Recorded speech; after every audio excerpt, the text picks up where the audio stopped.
আম্মু, এটা কোনোভাবেই সম্ভব না। আমি আমার বয়সের সিনিয়র মেয়েকে কোনোভাবেই বিয়ে করতে পারবো না। তোমরা যতই আমাকে জোর করে বলো না কেন, আমি এই বিয়েটা কোনোভাবেই করতে পারবো না। আমাকে ওইসব বলে লাভ নেই, তুই তোর আব্বুকে বলে বোঝা। আমি এগুলো জানি না, তোর আব্বু তোর বিয়ে ঠিক করেছে। আমাকে তো বলেছে চাচাতো বোনের সাথেই তোর বিয়ে ফাইনাল কথা বলে দিয়েছে আমাকে। ছোটবেলা থেকে আমি ওকে চাচাতো বোন হিসেবে জানি। আমি কখনো ওকে এমন চোখে দেখিনি। বললে কি হবে নাকি? আমি বিয়ে কখনো করতে পারবো না। সেটা আমার জানার প্রয়োজন না।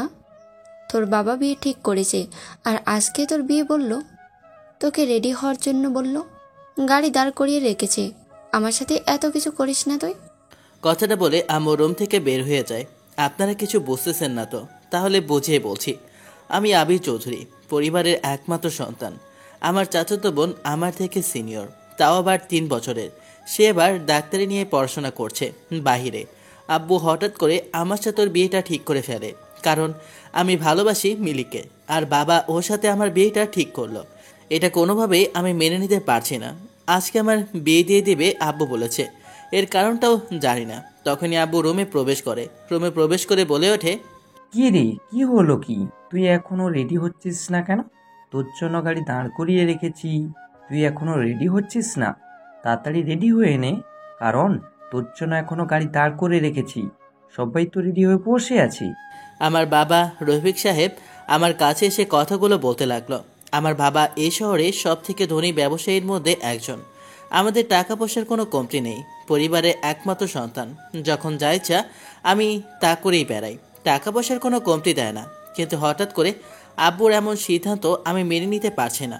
আব্বুকে তো একটু না, ভীষণ ভয় পাই। তাই আব্বুর সামনে কিছু বলতে পারছি না। তখন আব্বু আবারও বলে ওঠে, কি রে, কি হয়েছে? কথা বলছিস না কেন? চুপ করে রেডি হয়ে নে, আমি দাঁড়ালাম। বাধ্য হয়ে আমি রুমে গিয়ে রেডি হয়ে তারপরে আসলাম। আমি আসতেই আমাকে দেখে আব্বু বলে ওঠে, এই তো, তোকে এখন কি সুন্দর লাগছে। একবার আয়নায় দেখ তো নিজের মুখটা। আব্বু, আমি এখন বিয়ে করতে চাই না। তুমি তো জানো আমার এখনো পড়াশোনা কমপ্লিট হয়নি। তুমি এখন আমার বিয়ে দিতেছো। এটা আমার সিদ্ধান্ত, আমি যা বলবো তাই হবে। আমি তোর এসব কিছু শুনতে চাই না। পড়াশোনা করবি, সমস্যা কি? তোর বউ, খাওয়া দাওয়া, সমস্যা কি তোর হবে নাকি? আব্বু আর কোনো কথা না বলে ওখান থেকে সোজা বাইরে যেতে লাগলো। আমার যার কিছু বলার নেই। আমি রেডি হয়ে বসে রইলাম। তখনই আমার বন্ধু রাহাত আমার কাছে এসে আমার উদ্দেশ্যে বলে ওঠে, কি করবি বন্ধু? তোর বিয়েটা যেহেতু ঠিক করে ফেলেছে তোর আব্বু, এখন তোর তো কিছুই করার নেই। তুই আঙ্কেলকে ভয় পাস, তার থেকে বড় কথা তুই আঙ্কেলের উপরে কোনো কথা বলতে পারিস না। তুই ভালোবাসিস মিলাকে, সেটা আমি জানি, কিন্তু তোর আব্বু মিলাকে পছন্দ করে না। তার মানে তুই বলতে চাচ্ছিস আমি একটা মেয়েকে বিয়ে করব যে আমার থেকে বড়? আমি মেয়েকে কি করে বিয়ে করব বল? মিলির মা বাবা মারা যাওয়ার পর তোর আব্বু তাকে পড়াশোনার জন্য লন্ডনে পাঠিয়েছিল। তখন থেকে পড়াশোনা কমপ্লিট করার পরে তারা সিদ্ধান্ত নিয়েছে তোর সাথে বিয়ে দিবে। জিনিসটা আমি আগে লক্ষ্য করিনি যে এমন একটা সিদ্ধান্ত আব্বু নিয়ে ফেলবে। কিন্তু এখন সিদ্ধান্ত নিয়ে ফেলেছে। আমি কি করব? আমি বললে এখন শুনবে না। আমি মনে করি আঙ্কেল যা করছে হয়তো তোর ভালোর জন্যই করছে। তুই যেহেতু মিলিকে ভালোবাসিস, তাহলে এখন আমি কি বলবো? আর আমার কাছে মিলি মেয়েটাকে একদমই স্বাভাবিক মনে হয় না। রাহাতের কথায় প্রচণ্ড পরিমাণ ক্ষেপে যায়। এরপর ওর উদ্দেশ্যে বলে উঠি, তুই কি বলতে চাচ্ছিস আমি মিলিকে ভালোবাসি? আর তুই কাকে সন্দেহ করছিস? তুই কি বলতে চাচ্ছিস তুই আমার ছোটবেলার বন্ধু হয়ে এসব ধরনের কথা কি করে বলতে পারিস? আমার ভালোবাসার মানুষের কোনো অপমান আমি মেনে নিতে পারবো না। ঠিক আছে ভাই, আমার ভুল হয়েছে, আমাকে ক্ষমা কর। এখন তুই তাহলে রেডি হয়ে নিচে আয়। রেডি হওয়ার কি আছে? আমি পাঞ্জাবি তো পরেই বসে রয়েছি। পছন্দ অনুযায়ী বিয়েটা হচ্ছে না। এখন আমি কি করব? তাও আবার নিজের চাচাতো বোনকে, যে আবার আমার থেকে বয়সে 3 বছরের বড়। বিয়েটা একদমই আমি স্বাভাবিকভাবে মেনে নিতে পারছি না। ভাই দেখ, জীবনে অনেক কিছুই ঘটে যায়, সবকিছুর সম্মুখীন হতে হয় আমাদেরকে। এরপর এটা নিয়ে আমাদেরকে বাঁচতে হয়। এটা আমাদের জীবন, এটা নিয়ে আমরা বেঁচে আছি। আমি রেডি হয়ে নিচে আসলাম। সারি সারি গাড়ি সিরিয়ালে দাঁড়িয়ে আছে। সবাই এখন যাবে দেশের সব থেকে বড় সেন্টারে, যেটাকে বিয়ের কমিউনিটি সেন্টার বলে বোঝানো হয়। আমাদের একটা সেন্টার আছে, সেটা আমাদের নিজেরই ব্যক্তিগত। সে সেন্টারটা অবশ্য ব্যবহার করা হয় যারা দেশের নামি দামি লোক তাদের জন্যই। আমি গাড়িতে উঠতেই গাড়িটা রওনা দেয় ওইখানে। কিছুক্ষণের মধ্যে আমরা এসে পৌঁছাই। আমাকে ধরে স্টেজে নিয়ে যাওয়া হয়। সারাদিন কারোর সাথে কিছু বললাম না, কোনো কথা বললাম না। কত মেহমান আসলো, কত বন্ধু বান্ধব আসলো, আমার সাথে কথা বলার চেষ্টা করলো। অনেক কিছু দিয়েও গেল। চুপ করে শুধু বসে রইলাম। মুখ থেকে একটা কথাও বের হচ্ছে না। বুকটা ফেটে যাচ্ছে। একটাই কারণ, আমার পছন্দের মানুষের সাথে আমার বিয়ে হচ্ছে না। আব্বুর পছন্দের মেয়ের সাথে আমার বিয়েটা করতে হচ্ছে। এটা কি কেউ মেনে নিতে পারে? আপনারাই বলুন। দেখো মমতা, আমাদের ময়নাকে আজ কত সুন্দর লাগছে বউ সাজে। আমি ঠিক এই দিনটার অপেক্ষায় ছিলাম, কবে আমার ছেলের সাথে ময়নার বিয়েটা দিব। তাই তো ওকে পড়াশোনার জন্য আমি দেশের বাইরে পাঠিয়েছি। ময়নার ডাক্তারি পড়াশোনা এখনো শেষ হয়নি, এবছরে হয়ে যাবে, আমি কথা বলেছি। ময়নাদের আমাদের ছেলের সাথে বেশ ভালোই মানাবে। দেখো, আগে থেকে কত সুন্দর হয়ে গিয়েছে। আমার ওকে দেখলে অনেক ভালো লাগে।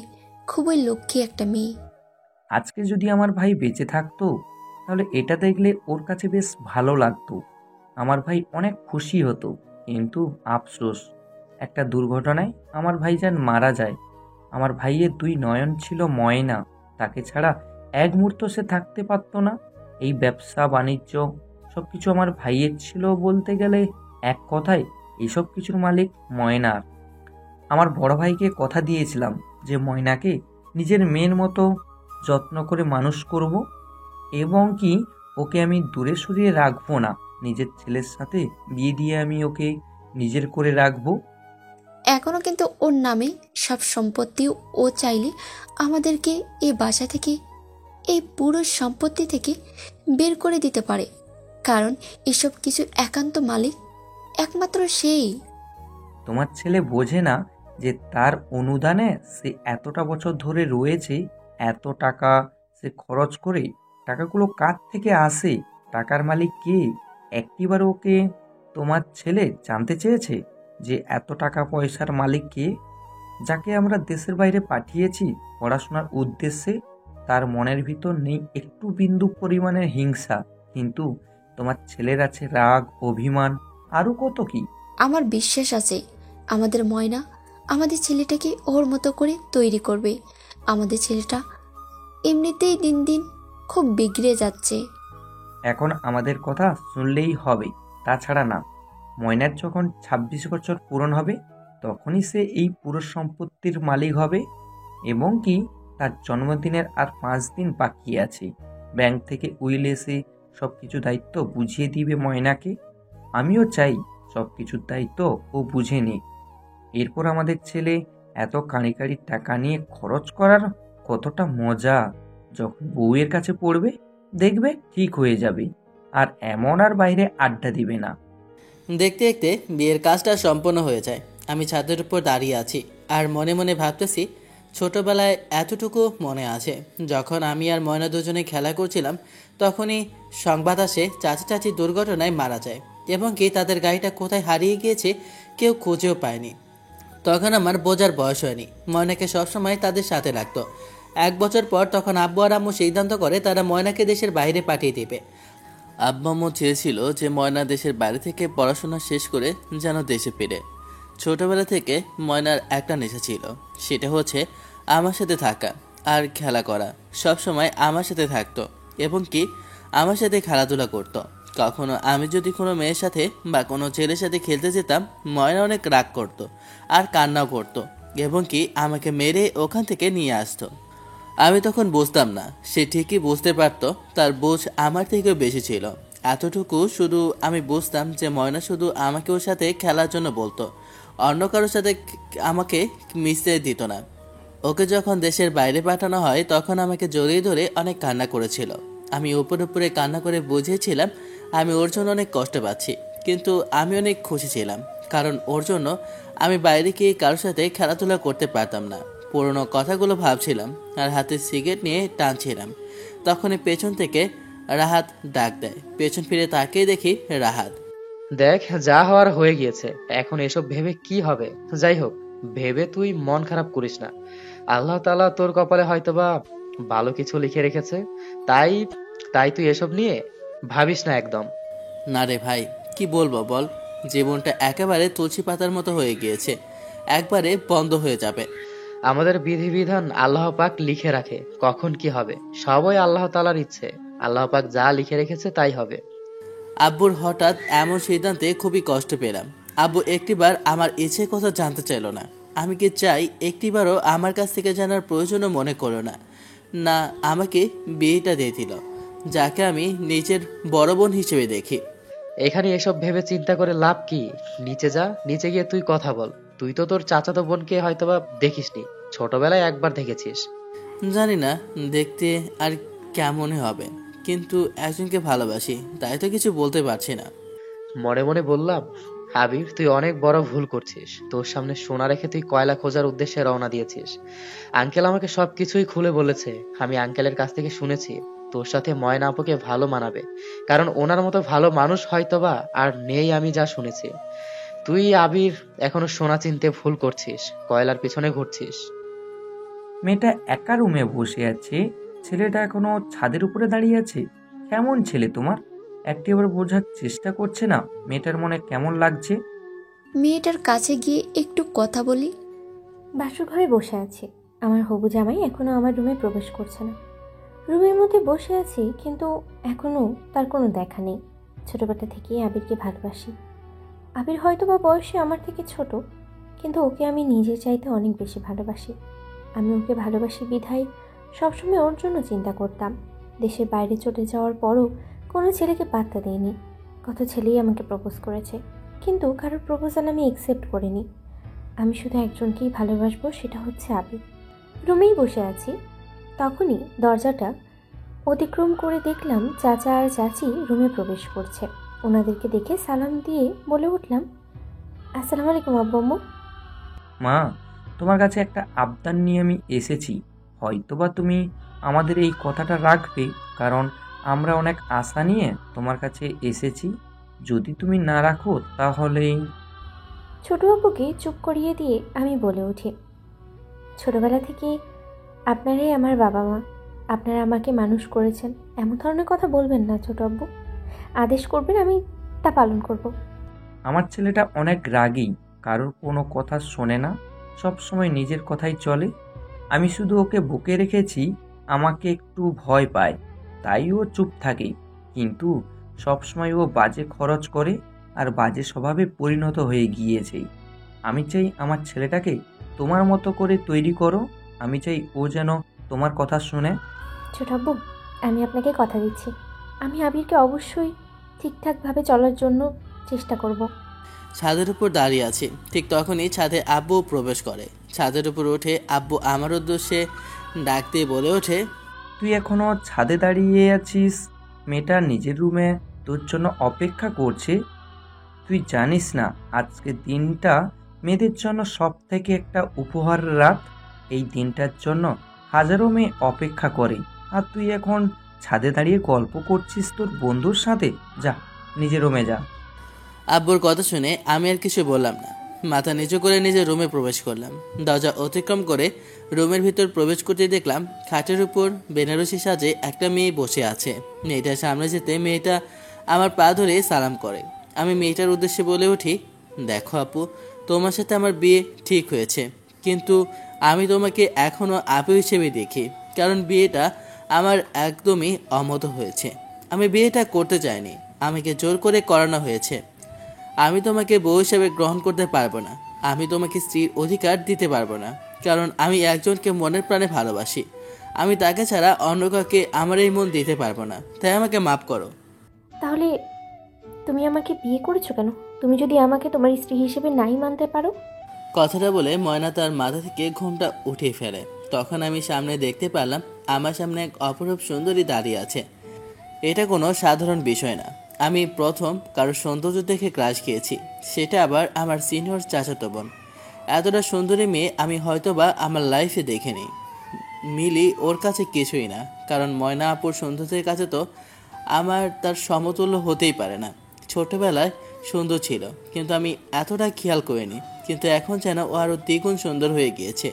ওর মুগ্ধতার চেহারা দিকে আমি প্রায় 5 মিনিট তাকিয়েছিলাম। নিজেকে স্বাভাবিক করে আবারও বলে উঠি, আমি বাধ্য ছিলাম আপু তোমাকে বিয়েটা করতে, কারণ আমি চাইনি আমাকে জোর করে করানো হয়েছে। আমি বলেছিলাম অনেকবার, কিন্তু আমার কথা আব্বু শোনেনি।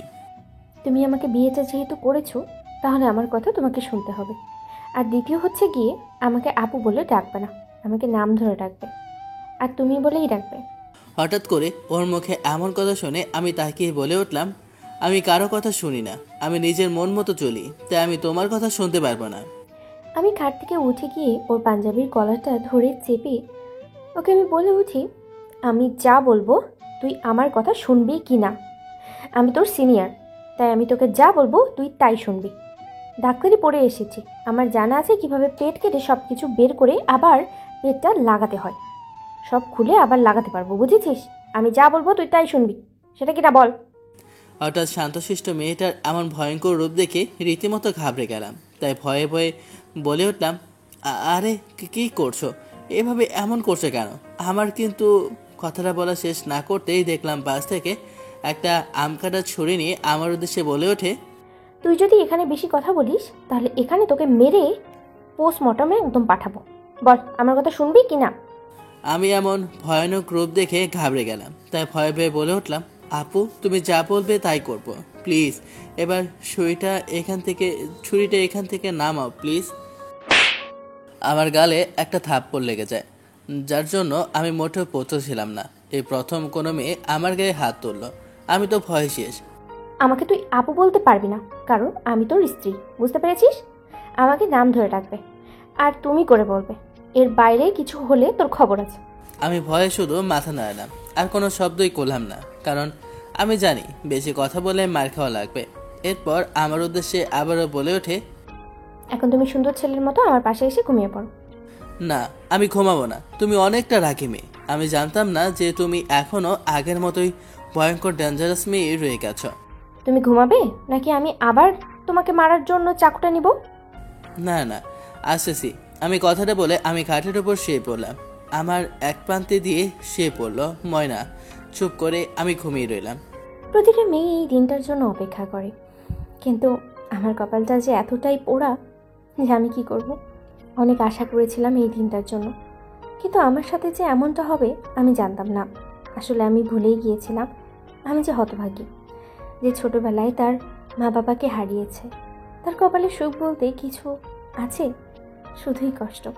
যাকে ভালোবাসি সে অন্য কাউকে ভালোবাসে, এটা ভাবতেই খুব কষ্ট লাগে। সবাইকে সুখে রেখে চলে যাব অনেক দূরে। নিজের মনেই কান্না করছি, কারণ আমার বুকে জমে আছে অনেক কষ্ট। আজকে সকাল থেকে মাথাটা ঠিক ছিল না। সারাদিন ধরে আবিরের কথা মাথায় ঘুরপাক খাচ্ছিল। সেই ছেলেটা একসময় কত প্রাণবন্ত ছিল, হাসি মুখ, পরিপাটি জীবন, কিন্তু এখন চোখে হতাশা, কথায় বিষ, আর মনে এক অদ্ভুত অন্ধবিশ্বাস। তার সবটাই একমাত্র মেয়েটাকে ঘিরে, তিনি হলো মিলি। আমি হাঁটছিলাম ধানমন্ডি লেকের পাড় ধরে, একটা পরিচিত পথ, কিন্তু আজ যেন সব অচেনা লাগছিল। মাথার মধ্যে কেবল সেই একটা কথাই ঘুরছিল, আবিরের কষ্টগুলো আমি বুঝতে পারছি, কিন্তু ও কেন বোঝে না মিলি মেয়েটা ভালো না। ও কখনো ওকে ভালোবাসেনি, ভালোবেসেছে শুধু আবিরের জমি, ফ্ল্যাট, ব্যাংক অ্যাকাউন্ট, এইসব কিছু। আমি যতটুকু জেনেছি বলতে পারি মিলি কখনো ভালো মেয়ে হতে পারে না।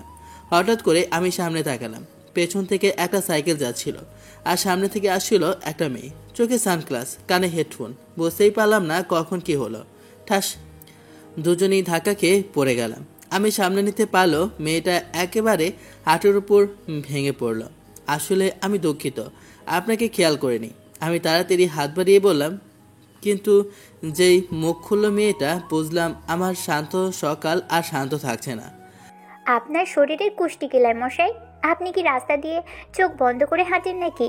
আপনি কই দেখেন? হ্যাঁ, আমি হতভম্ব, মানে সরি বললাম, হাত বাড়ালাম, তার বদলে এমন গালি। আপনি একটু শান্ত হতে পারেন? আমি দুঃখ প্রকাশ করেছি, ইচ্ছা করে তো ধাক্কা দেইনি। হ্যাঁ হ্যাঁ, দোষ সব আমার। আমি তো রাস্তায় পড়ে থাকার জন্যই এসেছিলাম। আপনি ধাক্কা দিবেন, আমি নাটক করব, এই তো? তার কথায় রাগ হচ্ছিল, কিন্তু কথায় যেন মজাও লাগছিল। মেয়েটার চোখে আগুন, মুখে বিদ্রুপ, তার শরীরের ভাষা একদম নাটকের মতো। ঠিক আছে, আপনি যদি চাচ্ছেন আমি আবার সরি বলছি, কিন্তু আপনি একটু শান্ত স্বরে বললে আমি খুশি হতাম। আপনার মতো ভদ্রলোক রাস্তায় বহু দেখি, মিষ্টি কথা, ভদ্র ভাষা, কিন্তু দৃষ্টি ঘুরে পড়ে অন্যখানে। জামাটা মাটি মাখা, ব্যাগটা পড়ে গিয়ে ছিঁড়ে গেছে। এবার ক্ষতিপূরণ দেন দেখি। আমি একটা দীর্ঘশ্বাস পেলাম। আশেপাশের মানুষ জমে আসে, কিছু হাসছে, কেউ ভিডিও করছে। এই সময় একটাই কাজ, তাকে থামানো। আপনার নামটা জানতে পারি? ফারজানা। কিন্তু নাম জেনে কি হবে? আপনি কোনো সাংবাদিক নাকি রিপোর্ট করবেন? আমি হেসে ফেললাম। এমন মেজাজি মানুষ আমি কমই দেখেছি। না না, ভাবলাম পরিচয় জানলে হয়তো ঝগড়ার বদলে মানসিকভাবে যুদ্ধবিরতি করা যায়। আপনি নিজেই যুদ্ধ বাঁধিয়েছেন, আবার এখন শান্তির কথা বলছেন? ঠিক আছে, আপনার ব্যাগ যদি সত্যিই ছিঁড়ে গিয়ে থাকে, আমি আপনাকে একটা নতুন ব্যাগ কিনে দিতে পারি। ভদ্রতা দেখাচ্ছেন তো? না আবার পরে বলবেন আমার খরচে আমি কেন কেন কিনে দেবো? এসব নাটক চলবে না কিন্তু। আসলে নাটক আমিই বুঝি না, বাস্তবতাটাই আমার প্রিয়। এই কথায় ফারজানা একটু থমকে গেল, চোখে যেন সন্দেহ আর কৌতূহল একসাথে। আমি বুঝলাম হয়তো প্রথমবারের মতো ও আমাকে একটু ভিন্ন চোখে দেখছে। আপনি আপনি কি সত্যিই দুঃখিত? আমি চুপ করে কিছুক্ষণ তাকালাম ওর চোখে। হ্যাঁ, কারণ এটা ছোট্ট একটা দুর্ঘটনা, কিন্তু আপনি এর মধ্যে পড়ে অনেক অপমানিত বোধ করছেন। সেটা আমার দোষ হোক বা না হোক, আমি তার দায় এড়াতে চাই না। ফারজানা এবার একেবারে চুপচাপ, আর আশেপাশের লোকজন ধীরে ধীরে চলে যাচ্ছে। আমরাও দুজন দাঁড়িয়ে পড়লাম রাস্তার পাশে এক চায়ের দোকানের পাশে। আপনি কি সাইকোলজিস্ট? এভাবে কথা বলছেন যেন আমি পেশেন্ট আর আপনি থেরাপিস্ট। না, আমি একটা মিডিয়ায় কাজ করি, কপিরাইটার। ওহ, তাইলে তো মিষ্টি কথার চর্চা রোজই হয়। হ্যাঁ, তবে আজ আপনার সামনে আসলেই ভাষা হারিয়ে ফেলেছিলাম। ফারজানা এবার একটু হেসে ফেললো। সেই হাসি আর একটু আগের আগুন চোখ একেবারে আলাদা। আমি অনুভব করলাম ঝগড়ার ভিতর একটা অদ্ভুত টান আছে। কে জানে, হয়তো আমরা আবার দেখা পাবো। সকালবেলা ঘুম ঘুম চোখে তাকিয়ে ড্রেসিং টেবিলের সামনে বসে চুল আঁচড়াচ্ছে ময়না। দেখতে ভালোই লাগছে, কিন্তু ভালো লাগলে আর কি হবে? আমার তো ওর প্রতি একটা অভিমান। আমি ঘুমানোর ভান ধরে ঘুমিয়ে আছি। সূর্যের কিরণ আবিরের মুখে পড়তেই ওকে অনেক সুন্দর লাগছে। ছেলেদেরকে ঘুমন্ত অবস্থায় এত ভালো লাগে আগে জানতাম না। আমি একদৃষ্টিতে আবিরের দিকে তাকিয়ে রইলাম। তখন আম্মু ডাক দেয়। আমি নিচে গেলাম, আব্বু আম্মুকে চা দিলাম। আজকের চাটা কিন্তু বেশ ভালো হয়েছে, কি বলো তুমি? আমি তো এটা চিন্তা করছি যে পড়াশোনার পাশাপাশি আমাদের মেয়েটা কেমন রান্না বান্না সহ সব কিছু পারে, পুরো বাড়ির কাজ একা সামলাতে পারে। আবির কি এখনো ঘুম থেকে উঠেছে? ওকে ঘুম থেকে উঠাও, এখনো মনে হয় ঘুমিয়ে আছে। আমি উপরে গেলাম, উপরে গিয়ে ওনাকে বলে উঠি, এই যে ঘুম থেকে উঠুন, আপনাকে আব্বু আম্মু যেতে বলেছে, নিচে নাস্তা বানিয়ে রেখেছে, ঘুম থেকে উঠুন। ময়না আপু আমার কাছে এসে কথাটা বলল। চোখ মেলে তাকাতে ওকে আর অপরূপ সুন্দর লাগছিল। আমি ঘুম থেকে উঠে ওয়াশরুমের দিকে চলে গেলাম। কিছুক্ষণ পর ফ্রেশ হয়ে আমি নিচে আসলাম। নিচে এসে নাস্তার টেবিলে বসতেই আমাকে মা নাস্তা বেড়ে দেয়। আমি নাস্তা খেতে শুরু করলাম, আর নাস্তা বেশ ভালোই হয়েছে। তাই আমি আম্মুর উদ্দেশ্যে বলছি, আজকের খাবার অনেক ভালো হয়েছে। আজকে কে রান্না করেছে আম্মু? তুমি নাকি নতুন কোনো কাজের লোক রেখেছ? তখন আম্মু বলে ওঠে, আজকে রান্নাটা করেছে আমাদের ময়না। জীবনে শুধু একটা জিনিসই চাই, যে ভালোবাসা মানুষের প্রশংসা। আমি কিছু বললাম না। খাওয়া দাওয়া করে ওখান থেকে উঠে আমি আমার রুমে চলে গিয়ে রেডি হয়ে ভার্সিটির উদ্দেশ্যে রওনা দেব। তখনই আব্বু ডাক দিয়ে বলে ওঠে, এত সকালবেলা তুমি এখন কোথায় যাচ্ছ? আমার ভার্সিটি আছে, তাই আমি সকালবেলা ভার্সিটিতে যাচ্ছি। গতকালকে তোমাদের বিয়ে হয়েছে আর তুমি আজকে ভার্সিটিতে যাচ্ছ, বিষয়টা কেমন দেখা যায়? তুমি তোমার বউকে সময় দিবে আর তুমি এখন ভার্সিটি যাচ্ছ? কেমন বিয়ে? যে বিয়েতে আমার কোনো মত ছিল না কোনো ভালোবাসা, সেটা আবার বিয়ে হয় নাকি? তোমার এত বড় সাহস, তুমি আমার মুখের উপর কথা বলো? তোমার সাহস দেখি দিন দিন বেড়েই যাচ্ছে। খুব রাগ হচ্ছে মনের ওপর, কারণ আব্বু সবসময় বকা দিয়েছে। আব্বু কখনো আমার গায়ে হাত তোলেনি, আজ মনার জন্য আমার গায়ে হাত তুলেছে, তাই ওর থেকে রাগে চোখে তাকিয়ে আছি। যাও উপরে যাও, আর একটা কথাও বলবে না তুমি, এখন কোথাও যেতে পারবে না। ছোটাব্বু থাক না, এমন করো না। ও যেহেতু সামনে এক্সাম আছে, তাহলে যাক, আমারও তো কলেজ আছে, আমিও ওর সাথে যাই। আমার তো আর 2 দিন পরে এক্সাম, কারণ আমার ডাক্তারের কিছু ফাইনাল এক্সামটা আছে, তাই আমি ওখানে আমার ফাইনাল এক্সামটা দিয়ে দেবো। মেয়েটাকে তুই কত কিছু বলেছিস, কিন্তু দেখ সে তোর প্রতি কতটা দয়াবান। ময়নাকে তোর সাথে করে নিয়ে যা। চুপ করে বসে রইলাম, আর একটা কথা বললাম না। ময়না ওপরে চলে গেল। ওপরে গিয়ে কিছুক্ষণ পর রেডি হয়ে নিচে আসতে লাগলো। মনে হয় 1 ঘন্টা লাগিয়ে দিল। মেয়েদের সাজতে একটু সময় লাগে, এটা জানি, কিন্তু এত সময় লাগে তা জানা ছিল না, কারণ এর আগে তো আমি বুঝিনি বা দেখিও নি। তখনই দেখলাম ময়না নিচে নামছে। একটা শাড়ি পরেছে। ময়না এমনি ধবধবে ফর্সা, খুব সুন্দর লাগছে বলে বোঝানো যাবে না। ময়নাকে দেখলে যে কোনো ছেলে ফিদা হয়ে যাবে, কারণ ওর সৌন্দর্য অনেক। আমি কিছুক্ষণ ওর দিকে তাকিয়ে রইলাম, এরপর হঠাৎ করে চোখটা নিচে নামিয়ে নিলাম। ছোট আব্বু, আমি তাহলে আসতেছি। কথাটা বলে আমি বাসা থেকে বের হতে লাগলাম আবিরের পিছু পিছু। আমি আর কিছু বললাম না, চুপ করে বাসা থেকে বের হলাম। বাইকটা বের করতে তখন ময়না বাইকের পেছনে বসে আর বলে ওঠে, বাইকে চড়তে আমার খুব ভয় লাগে, তুমি আস্তে আস্তে বাইকটা চালিও প্লিজ। কথাটা শুনে আমি তো খুশিতে আত্মহারা হয়ে যাই। যাই হোক, তাহলে তো অবশেষে একটা জায়গা খুঁজে পেলাম ভয় দেখানোর জন্য। ও বাইকে উঠতে ভয় পায়। বাইকে উঠতেই তখনই আবির বাইকটাকে খুব জোরে স্টার্ট দিয়ে রওনা দেয়। আমি ভয়ে ওকে শক্ত করে জড়িয়ে ধরি। তখন যেন আমার সবগুলো ভয় চলে যায় নিমিষে। আসলে আপনি যাকে ভালোবাসেন, যে মানুষটাকে বিশ্বাস করেন, তাকে যদি আপনার পাশে পান তাহলে পৃথিবীর সব ভয় আপনার কাছে কিছুই না। ময়না আপু আমাকে শক্ত করে জড়িয়ে ধরেছে। আমার কাছে কেমন একটা ফিল হচ্ছে। এর আগে কতবার মিলিয়ে আমার বাইকে উঠেছে, আমাকে শক্ত করে জড়িয়ে ধরেছে, কিন্তু কখনো এমন একটা ফিল হয়নি।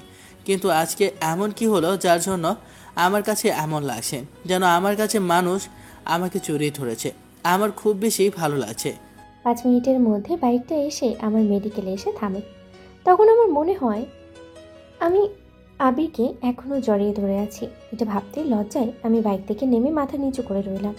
আমার মুখে লজ্জা, তাই মাথা নিচু করেই রাখছি। উপরে তাকিয়ে দেখলাম ঢাকা মেডিকেল কলেজ। আমি আর কিছু বললাম না, শুধু ময়নাবুকে বললাম, দেখুন আমি আপনাকে বাইরে আপু বলে ডাকবো, বাসায় আমি নাম ধরে ডাকবো, আর তুমি করে বলবো। ঠিক আছে।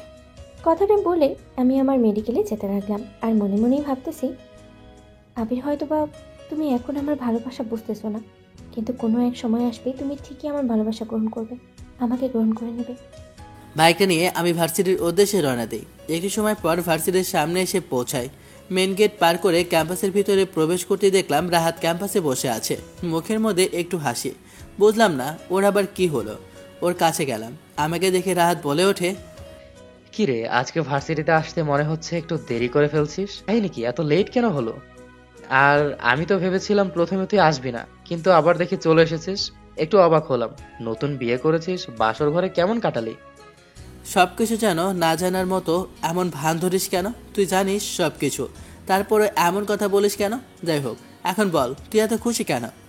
তোর ভাই তো প্রেমে পড়ে গিয়েছে। তোকে কিভাবে বলবো আমার সেই কথা? কিভাবে যে বলি সেই মানুষটার কথা, যে মানুষটার প্রেমে পড়েছি রে ভাই। কালে কালে আরো কত কিছু আমাকে দেখতে হবে।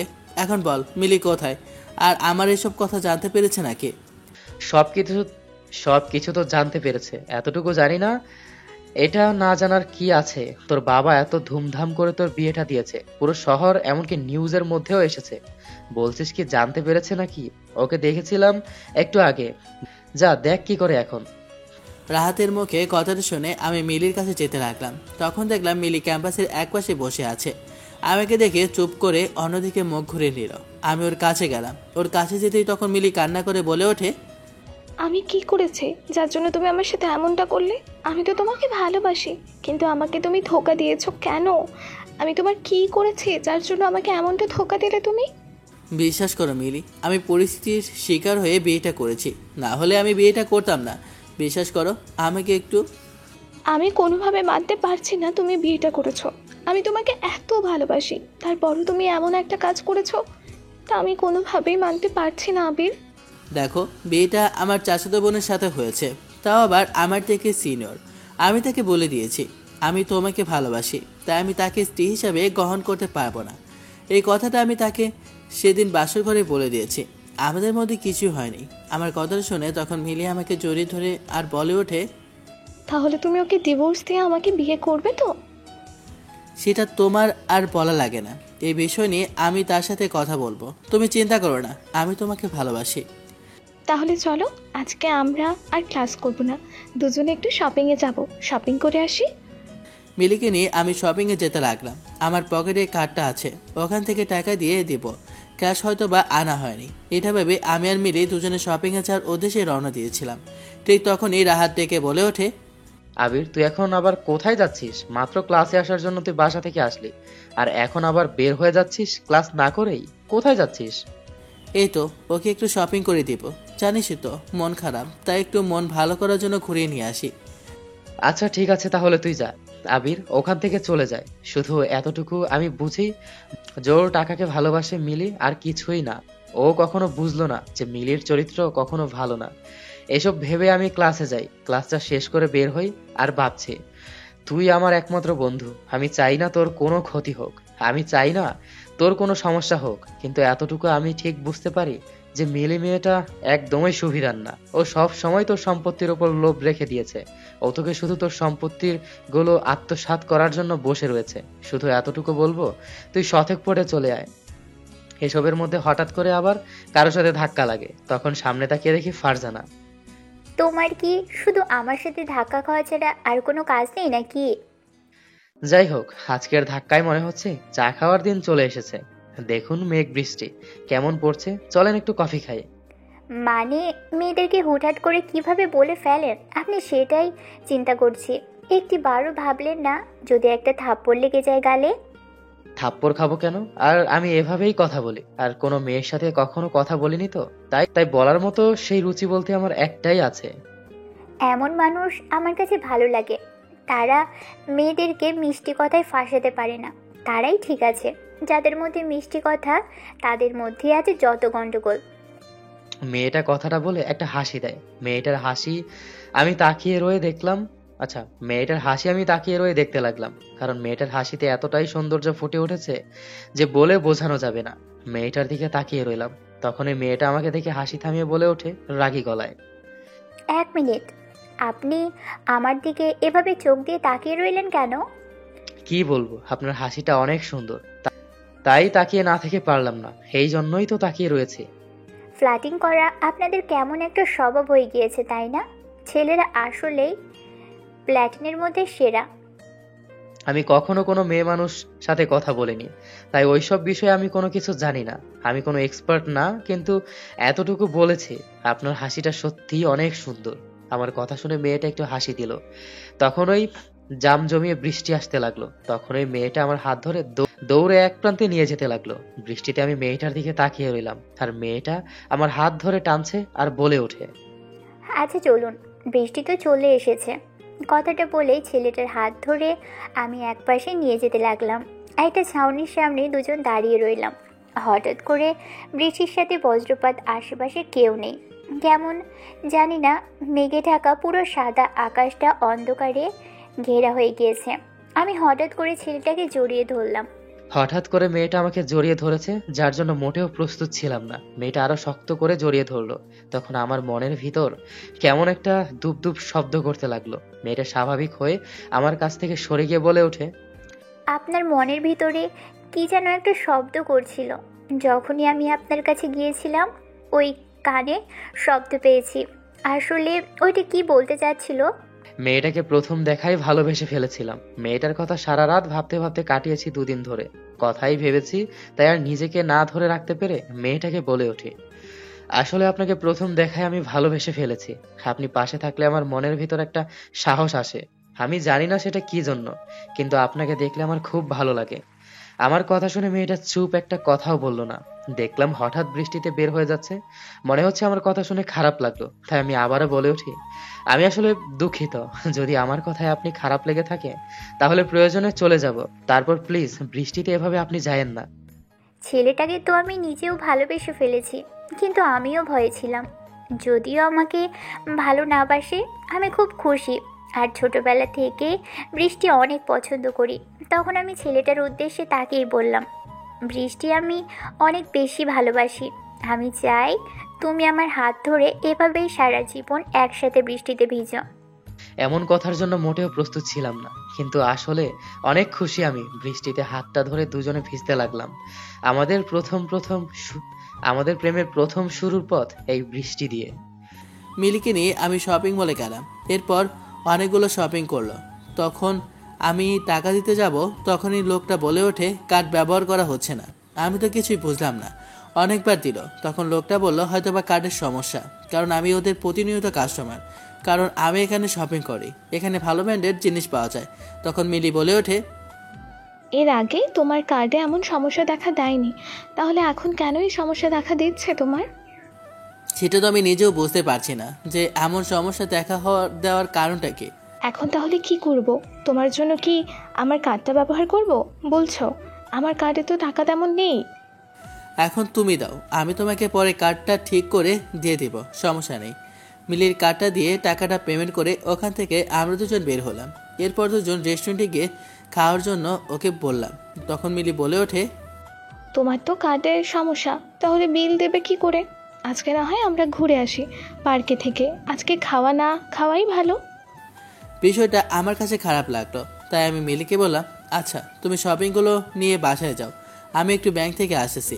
কথাটা বলে আমি ব্যাংকে গেলাম।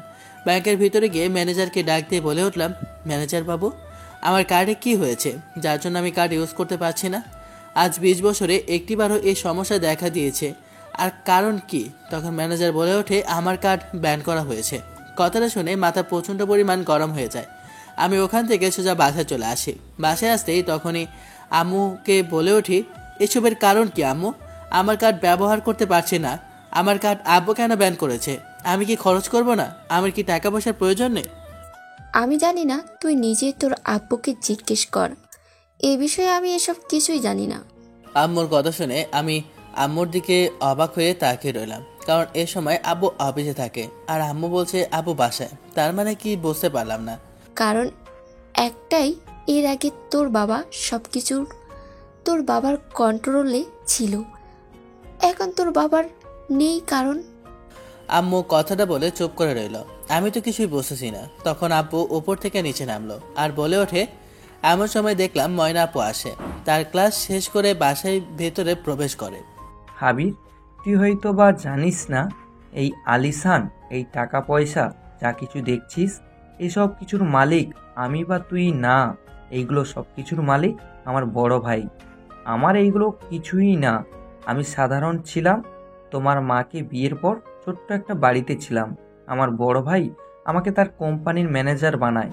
আমি এখানে চাকরি করি, কিন্তু একটা দুর্ঘটনায় তুই জানিস ময়নার মা বাবা মারা যায়। এরপর এইসব সম্পত্তির উত্তরাধিকারী হয় ময়না। উইলে লেখা ছিল ময়না যতদিন না 26 বছরে পা দিবে ততদিন পর্যন্ত সেই এই সম্পত্তি ভোগ করতে পারবে না। তাই আমি এই সব কিছু দেখাশোনা করতে শুরু করি। এখন ময়নার 26 বছর পূরণ হয়েছে। ম্যানেজার তাই ওকে সব কিছু বুঝিয়ে দেয়। ও যখন যাকে চায় তখন তাকে টাকা দেবে, ও যখন চাই করবে, ওর ব্যক্তিগত বিষয়। এই বিষয়ে আমি কিছু বলতে পারবো না।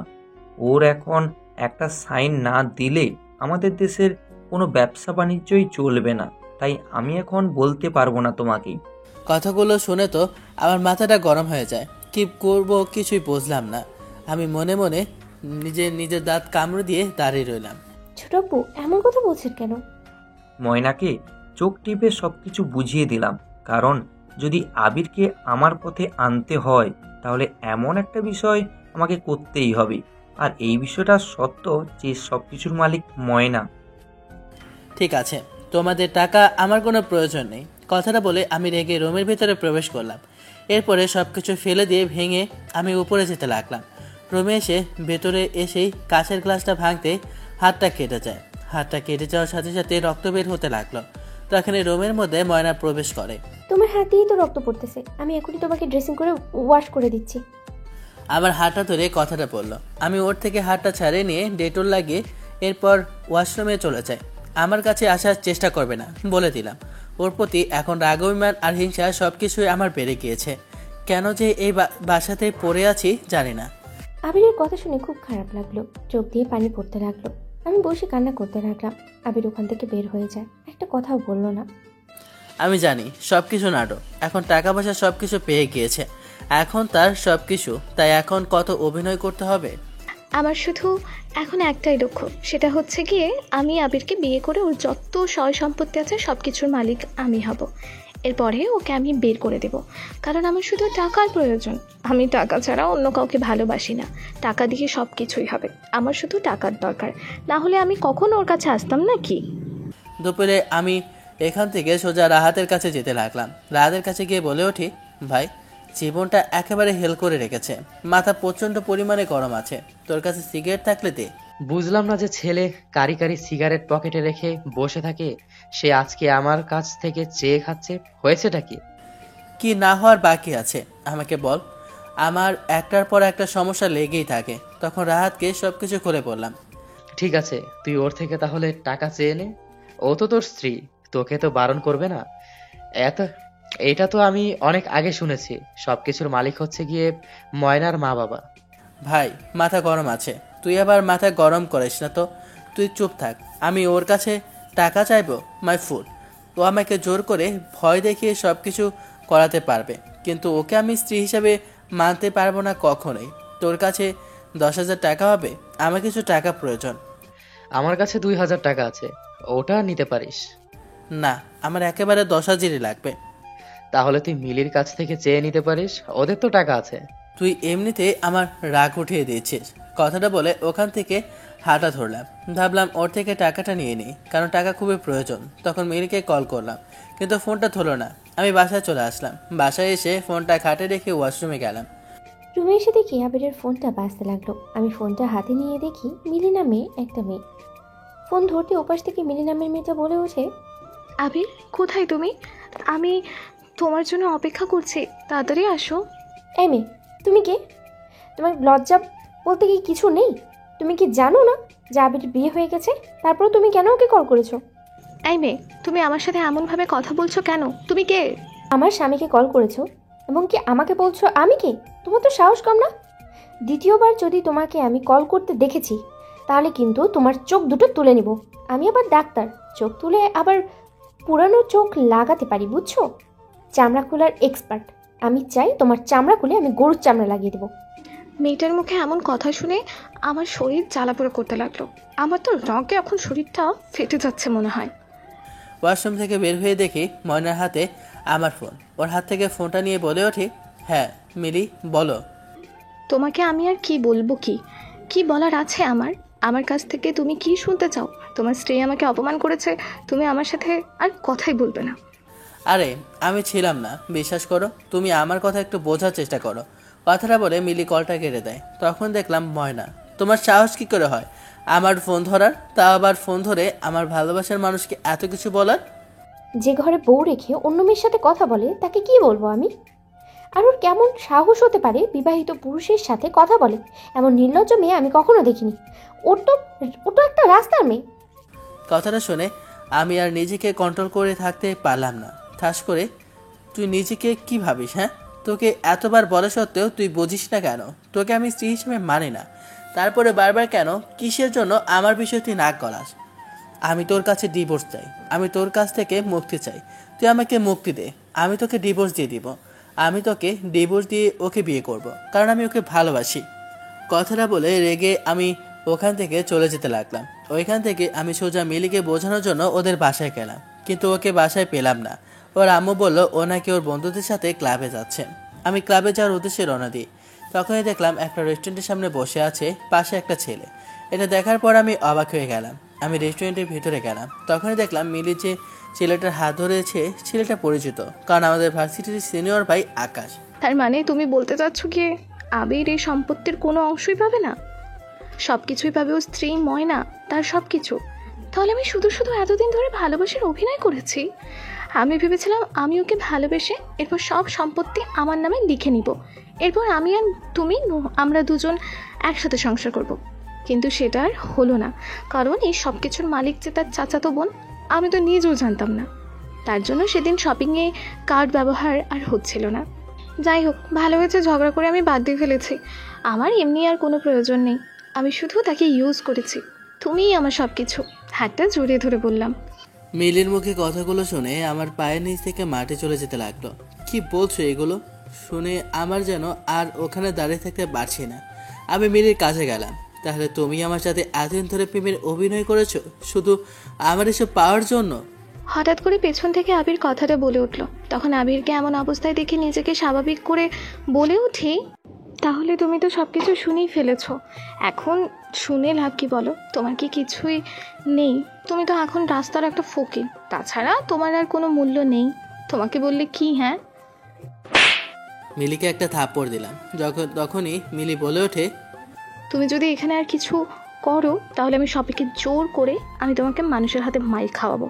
আমি তোমার স্ত্রীর মতো না যে তোমার হাতে মাইর খেয়ে চুপ করে কথা শুনবো। নিজেকে বিশ্বাস করতে পারছি না, একটা জঘন্যতম মেয়ের সাথে আমি প্রেম করেছি, তাকে আমি ভালোবেসেছি। তুই তো ভালোবাসার কিছুই বুঝিস না। যে মেয়েটা তোকে দিনের পর দিন ভালোবেসেছে তাকে তুই ভালোবাসলি না। মিলির প্রতি এখন আমার ঘৃণা জন্ম নিতে লাগলো। আমাকে মারার জন্য আকাশ তেড়ে আসে। তখনই পেছন থেকে দেখলাম রাহাত চলে আসে। রাহাত এসে বলে ওঠে, আকাশ, তোকে শেষবারের মতো বলে দিচ্ছি, যদি এসবে নাক গলাতে আসিস, আমাকে তুই ভালো করে জানিস আমি কি করতে পারি। তোর মতো আকাশকে প্রতিদিন নাকে দড়ি দিয়ে ঘুরাই। আমার কথা শুনে আকাশ আর কিছু বলল না। আমি আবিরকে নিয়ে ওখান থেকে চলে আসলাম। আবির ল্যাম্পপোস্টের নিচে বসে পড়ল। জীবনে অনেক বড় ভুল করেছি যে এই মেয়েটাকে আমি বিশ্বাস করে এই মেয়েটাকে নিজের মন থেকে ভালোবেসেছি, কিন্তু শেষে আমি ধোঁকা ছাড়ার কিছুই পেলাম না। দিন শেষে আমি অপরাধী হয়ে গেলাম ময়নার কাছে।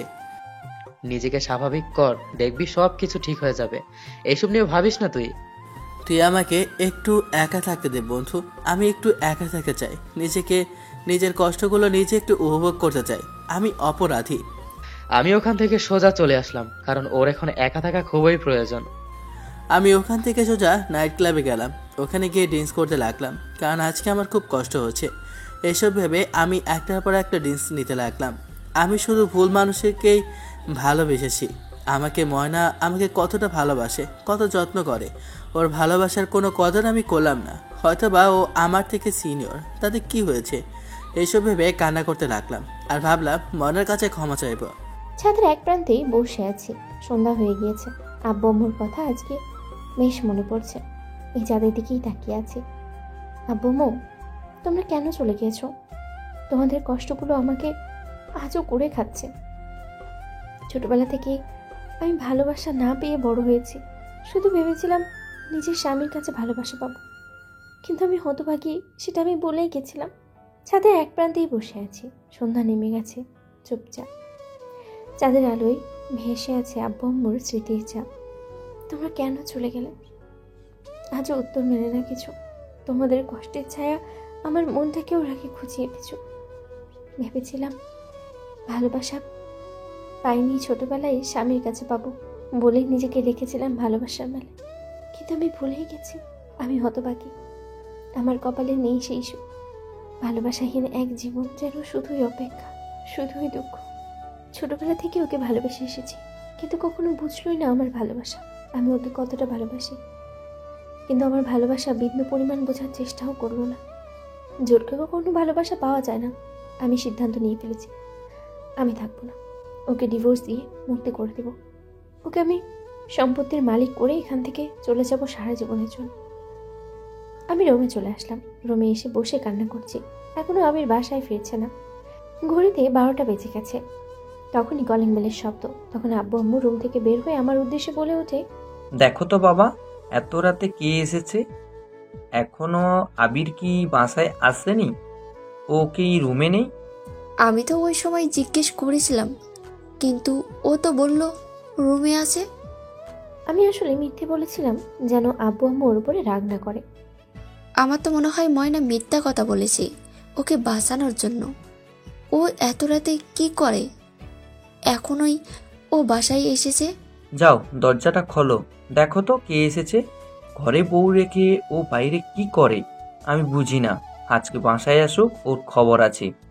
কথাটা বলে আমি মেইন গেটের দিকে যেতে লাগলাম দরজা খোলার উদ্দেশ্যে। দরজাটা খুলতেই দেখলাম আবির মাতার অবস্থায় বাসায় ফিরেছে। এমনটা দেখে আব্বু দৌড়ে আসে, এসে বলে ওঠে, ওর কত বড় সাহস! ও বাইরের থেকে মদ খেয়ে এসে বাসায় মাতলামো করে। আজকে এই দিনটা দেখার জন্য আমি বেঁচেছিলাম। আমার ইচ্ছে করছে এখনই ওকে মেরে বাসা থেকে বের করে দিই। ছেলেটা এভাবে বিগড়ে যাবে এটা আমি কখনো আশা করিনি। আজকে আমি ওকে ছাড়বো না। আজকে ওকে আমি মেরেই ফেলবো। কথাটা বলে পায়ের থেকে জুতাটা বের করে পেটাতে যাব। আমার মুখে শুধু কষ্ট, কে কি বলেছে কিছুই যায় না, শুধু একটাই কষ্ট, আমাকে ধোকা দিয়েছে। আমি যাকে ভালোবেসেছি সে মানুষটার কাছে, সে মানুষটা আমাকে ধোকা দিয়ে ছেড়ে চলে গিয়েছে। কষ্টগুলো কাকে বলবো, কাকে বোঝাবো আমার কষ্টটা? আব্বু, ও আমার স্বামী, তুমি ওর গায়ে হাত তুলতে পারো না? ও যা করেছে আমি দেখবো, কিন্তু তুমি ওর গায়ে হাত তুলবে না প্লিজ। আমি শুরু থেকে সব কিছুই জানি, তোর সাথে কি করেছে আমি সব দেখেছি। তারপরেও তুই বলবি চুপ থাকার জন্য? ও তোর সাথে এমন একটা কিছু করেছে, তারপরেও তুই বলছিস ওকে না মারতে? কেন মা, কেন? আব্বু, ও আমাকে ভালোবাসুক বা না বাসুক, আমি ওকে আমার স্বামী হিসেবে অবশ্যই ভালোবাসি। আমি ওকে সবসময় আগলে রাখতে চাই, ও কোনো ক্ষতি চাই না। তাই তুমি ওর গায়ে হাত তুলবে না প্লিজ। তোমার স্বামী, তোমার যা ইচ্ছে তাই করো, আমি কিচ্ছু বলবো না, তোমার ব্যক্তিগত বিষয়। তুমি চলে আসো, তুমি যা ইচ্ছে তাই করো। কথাটা বলে আমি মমতাকে নিয়ে উপরে চলে গেলাম। আব্বু আমার কথাটা বলে উপরে চলে যায়, তখনই আবির মাটিতে পড়ে যায়, জ্ঞান হারায়। এমন অবস্থায় আমি কোনো রকমে ধরে ওকে রুমের মধ্যে নিয়ে যাই। শুধু আমি ভাবতে লাগলাম আমার সাথে কি হয়েছে, হয়েছেটা কি? আমার শুধু এখন কষ্ট হচ্ছে, আমার কিছুই ভালো লাগছে না। আবিরকে শুয়ে দিয়ে ওর পায়ের থেকে জুতা খুলে মোজাগুলো খুলে একপাশে রেখে দিই। আবির এখনো জ্ঞান হারিয়ে শুধু কি জানি কথা বলতেছিল। শরীরে হাত দিয়ে দেখি এখন জ্বরে শরীরটা পড়ে যাচ্ছে। আমি তাড়াতাড়ি করে ওর মাথায় জল পট্টি দিতে লাগলাম। কিছু সময়ের মধ্যে শরীরটা খুব ক্লান্ত, এখন অনুভব করলাম কেউ আমার মাথায় কিছু দিচ্ছে, তাই মাথার কাছে বেশ ভালো অনুভব হতে লাগলো। হঠাৎ করে আমার শরীরের মধ্যে কেমন জানি না একটা শীত অনুভব হতে লাগলো। হঠাৎ করে আবির আমার হাতটা টান দিয়ে ধরে ওর বুকের সাথে আমাকে জড়িয়ে ধরে শক্ত করে। আমি চেষ্টা করলাম অনেকবার, কিন্তু ওর হাত থেকে আমি নিজেকে ছাড়িয়ে নিতে পারলাম না। ঘুমন্ত অবস্থায় জ্বরের করে ও আমার কপালে কিস করতে লাগলো। আমি বাধা দিতে চাইলাম, কিন্তু পারলাম না। আমি আর নিজেকে রাখতে পারলাম না। আমার ওর প্রতি কেন জানি না দুর্বলতা কাজ করতে লাগলো। এরপর আমাদের দুজনের ভিতরে শারীরিক সম্পর্কে একটা ঘটনা ঘটে যায়। সকালবেলা চোখ খুলতে দেখলাম আমি বিছানার মধ্যে, আমার ভিতরে জামা কাপড় বলতে কিছুই নেই। হঠাৎ করে গতকালকে কথাটা মনে পড়ে গেল, কারোর সাথে আমার কিছু হয়েছিল। গতকালকের কথা মনে পড়তে খুব খারাপ লাগলো। আমি জোর করে এমন একটা কাজ করতে পারলাম ময়নার সাথে। আমি রেডি হয়ে ময়নাকে খুঁজতে রাখলাম, কিন্তু কোথাও কি খুঁজে পেলাম না। তখন আব্বু আম্মুকে জিজ্ঞেস করলাম, আব্বু আম্মু আমার উপর রাগ দেখিয়ে বলে ওঠে, আমরা কি করে বলবো ও কোথায়? আমি যতটুকু জানি সকালবেলা ব্যাগপত্র গুছিয়ে এখান থেকে চলে গিয়েছে, কোথায় গিয়েছে জানি না। তুই আমাদের সাথে আজকে থেকে কথা বলবি না, যতদিন না আমাদের বৌমাকে তুই খুঁজে বের করে না আনিস। আব্বু আম্মু কথাটা বলে ওখান থেকে চলে যায়। এরপর আমি রুমে চলে আসলাম। রুমে এসে দেখি আমার টেবিলের সামনে একটা চিরকুট, সাথে একটা হুইলের কাগজ। তখন আমি এটা নিয়ে আব্বু আম্মুর কাছে গেলাম। তখন আব্বু আম্মু আমার উদ্দেশ্যে বলে ওঠে, এখানের মধ্যে কি লিখে রেখে গেছে দেখ তো, ফুলের মধ্যে কি লেখা আছে। হুইলটা দেখে আমি অবাক হয়ে তাকিয়ে রইলাম, কারণ এর মধ্যে আমার নামে সব সম্পত্তি লিখে দিয়েছে ময়না। আবির, আজকে আমার তোকে নিজের ছেলে বলতে ঘৃণা লাগছে। আমি ভাবতেও পারছি না তোর মতো একটা ছেলে আমার হতে পারে। কতটা কষ্ট পেলে একটা মেয়ে এমন একটা কাজ করে যেতে পারে। আরে মেয়েটা তো তোর কাছে কিচ্ছু চায়নি, মেয়েটার সব কিছুই তো তোর ছিল, শুধু তোর থেকে একটু ভালোবাসাই তো চেয়েছিল সে। কিন্তু তুই তাকে কি দিলি? অপমান আর কি। আব্বু বিশ্বাস করো, আমি ভুল করেছি। আমি বুঝতে পেরেছি, আমি ওর কাছে ক্ষমা চাইতে চাই, কিন্তু ওকে আমি এখন কোথায় পাবো? আমরা জানি না তুই ওকে কোথা থেকে খুঁজে বের করবি, কিন্তু এতটুকু আমি তোকে বলছি, যতদিন না তুই ওকে খুঁজে বের করে আনতে পারবি ততদিন তুই আমাদের সাথে কোনো কথা বলবি না। চিরকুটটা হাতে নিয়ে আমি নিজের রুমে চলে গেলাম। গিয়ে চিরকুটটা পড়তে লাগলাম। তখন ওখানে লেখা ছিল ময়নার কথাগুলো। আবির, আমি তোমাকে অনেক কষ্ট দিয়েছি, বিশ্বাস করো। আমি কখনো আশা করিনি তুমি আমার সম্পর্কে এমন ভাবো। আমি জানতাম না তুমি অন্য কাউকে ভালোবাসো। যদি জানতাম তাহলে কখনো তোমার জীবনে আসতাম। আমি ছোট আব্বুকে বলে দিতাম আমি তোমাকে বিয়ে করতে পারবো না। কিন্তু কিন্তু একটা কথা কি জানো, ভালোবাসা শব্দটা না খুবই ভয়ঙ্কর। এটা একটা নেশার মতো, যা কাটানো কোনো মানুষের দ্বারা সম্ভব না। আমি জানো, আমি ভেবেছিলাম হয়তো আমার বিয়ের পর আমার ভালোবাসা দিয়ে তোমাকে সব কিছু ভুলিয়ে নিজের করে আপন করে রাখতাম, কিন্তু আমি ভুলিয়েছিলাম। তুমি অন্য কাউকে ভালোবাসো সেটা আমি ভুলেই গেছিলাম। তাই বারবার নিজের ওই ভুলগুলো তুমি আমাকে ধরিয়ে দিয়েছো। একটা কথা তোমাকে আমি কখনো বলতে পারিনি, তোমাকে বলবো বলবো কিন্তু বলাই হয়নি। কিভাবে বলবো এই কথাগুলো?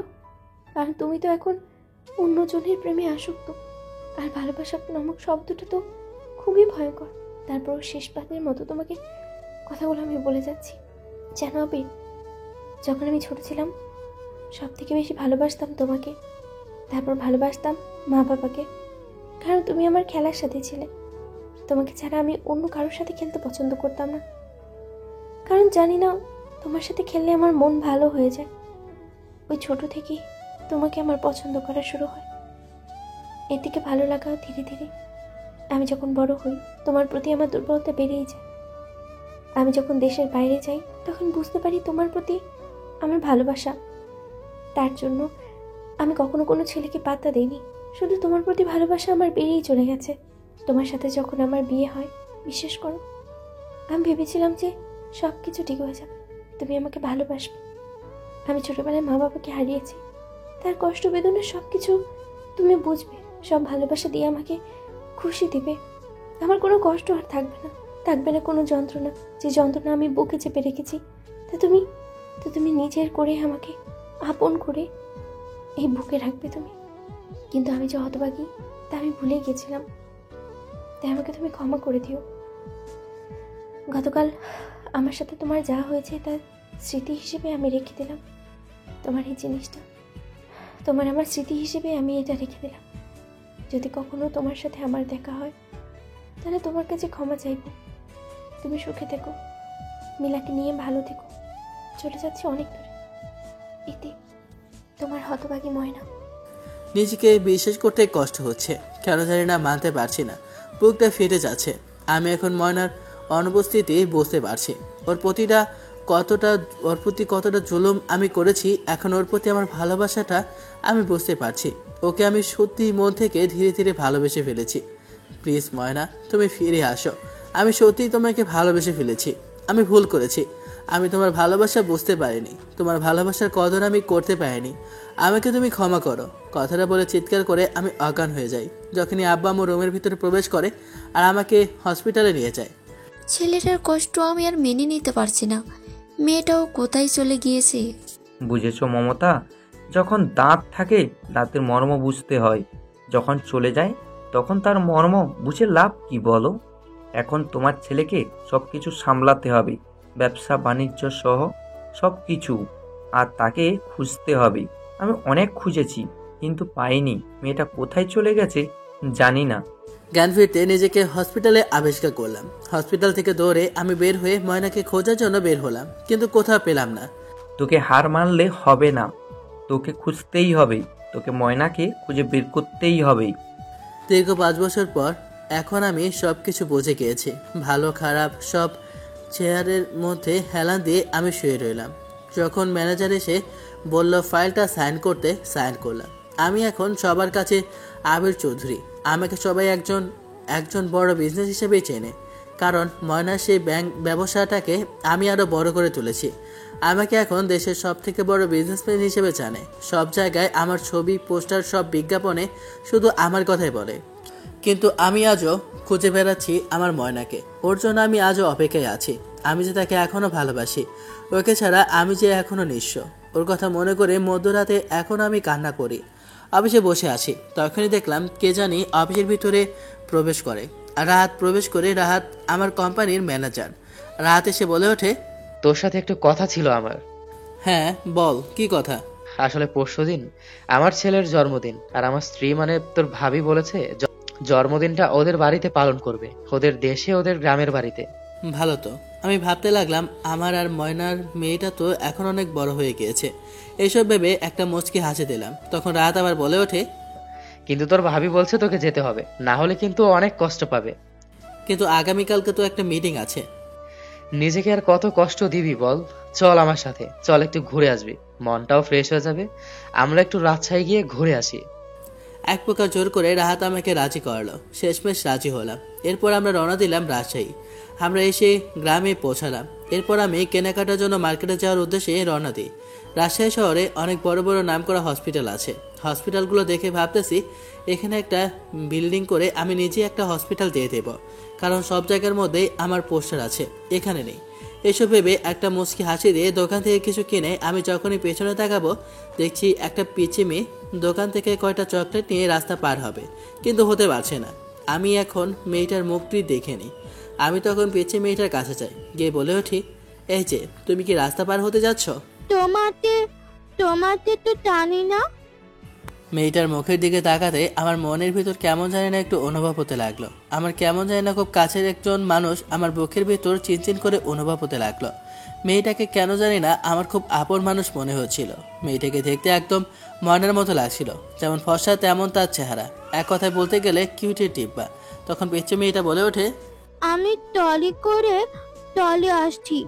আমার আম্মু ওই টানের ডাক্তার। আমি টাকা দিয়ে চকলেট নিতে আসছি।